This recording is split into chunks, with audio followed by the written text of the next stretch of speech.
Méditation de la communauté des disciples du Christ vivant en ce vendredi de la 12e semaine du temps ordinaire, année liturgique A. Évangile de Jésus-Christ selon saint Matthieu, au chapitre 8, les versets 1 à 4. Lorsque Jésus descendit de la montagne, des foules nombreuses le suivirent.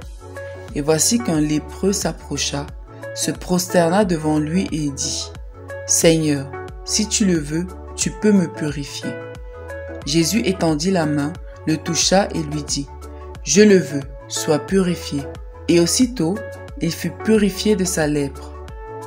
Jésus lui dit : « Attention, ne dis rien à personne, mais va te montrer au prêtre et donne l'offrande que Moïse a prescrite. Ce sera pour les gens un témoignage. » Acclamons la parole de Dieu. Méditation. Bien-aimés du Seigneur, Dieu est bon en tout temps. Ah oui, l'expérience merveilleuse du lépreux de l'Évangile peut nous le confirmer. Pourtant, en méditant sur ce qu'a vécu ce lépreux avec Jésus, nous pouvons nous poser la question de savoir comment mieux demander pour être exaucé par le Seigneur. On dirait, et c'est vrai, que ce lépreux connaissait le secret de Jésus. Il était bien habile.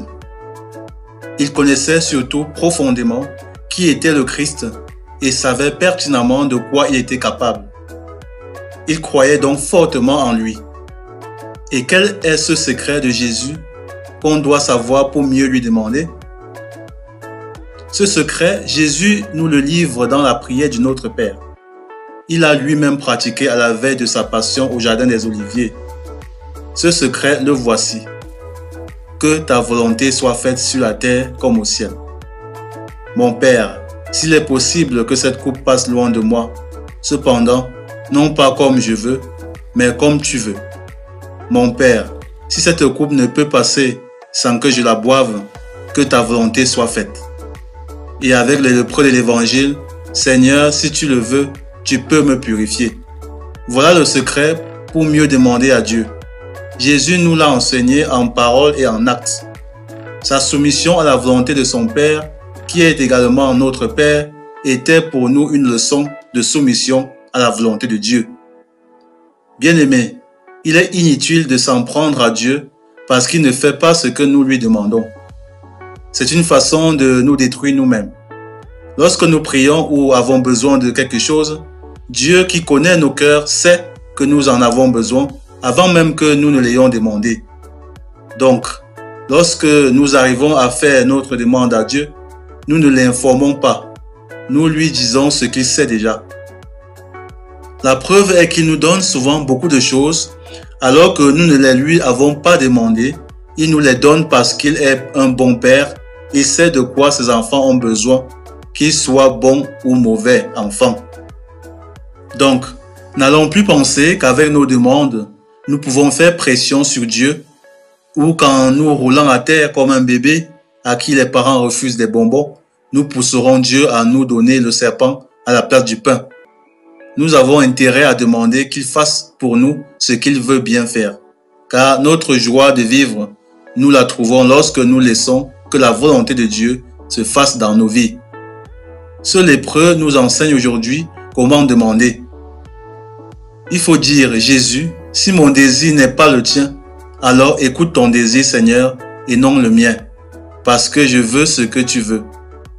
Alors, est-ce que je sais que lorsque je fais une demande à Dieu, j'ai conscience qu'il ne fera enfin que sa volonté et non la mienne? Comment est-ce que je me comporte lorsque Dieu ne fait pas ce que je veux, mais ce qu'il veut pour moi? Suis-je content ou malheureux? Prions. Père éternel, donne-nous ton Esprit Saint afin que nous puissions vouloir et demander ce que tu veux. Ainsi, tu pourras toujours exaucer nos humbles prières. Par Jésus le Christ notre Seigneur. Amen. Intercession. Nous te prions pour tous les malades, surtout ceux qui sont très malades en ce moment. Seigneur Jésus, si tu le veux, tu peux les guérir. Viens à leur secours, nous t'en supplions. Vierge Marie, Mère des malades, intercède pour nous. Exercice spirituel. Qu'avons-nous besoin de demander au Seigneur en ce moment? Faisons-le en suivant la méthode du lépreux de l'évangile de ce jour. Loué soit Jésus-Christ, à jamais.